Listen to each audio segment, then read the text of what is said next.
Okay, let's take a quick look at the pressure, flow, and then volume curves and what is important about them and what is not important about them. You really should systematically look at each curve as you work and do your vent check. This will identify problems sooner and you can resolve them sooner. So the pressure curve here in front of you, this is actually the least useful of all your curves. Honestly, when I look at a vent, the first thing I look at is my flow waveform or my flow curve, and then I look at my tidal volume and I look at my pressure last. So pressure curve only tells us when the pressure, what pressure the ventilator is delivering, excuse me. The only other thing you really can get from it is identify if the patient's triggering it if you don't have the nice vents that color tell you when it's being triggered by the patient. The pressure curve tells you nothing about how much volume is being delivered or anything about the flow.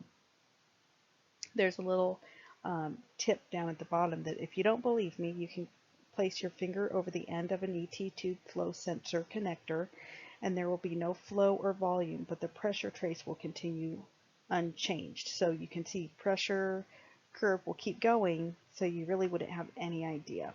Okay, in this picture here, you see the first breath on the left.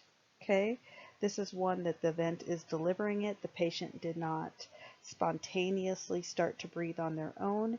And this one over here, the patient triggered, and you can see by the dip down into the PEEP level. Okay.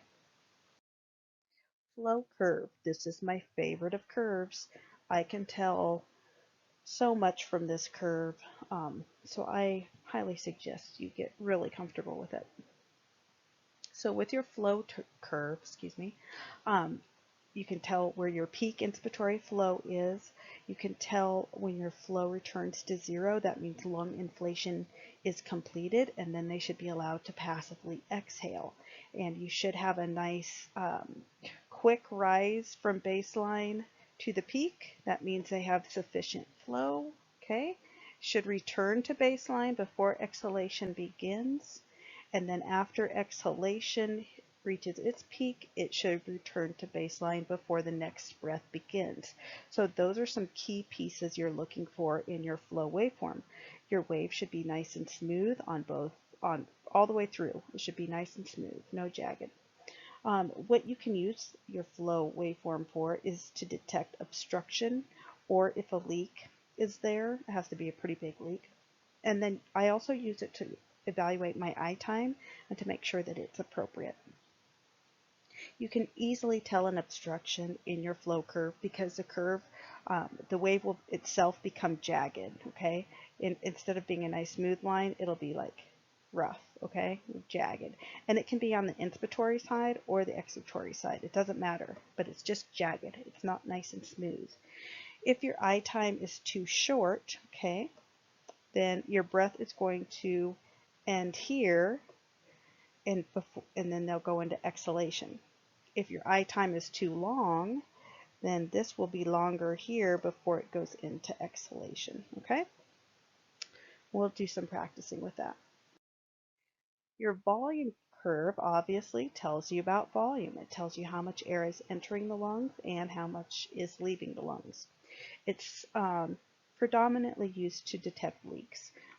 If the volume curve doesn't return to zero, then you know there is a leak. Or it could be air trapping, but predominantly it's a leak. Again, here's your baseline. Let me use a different color.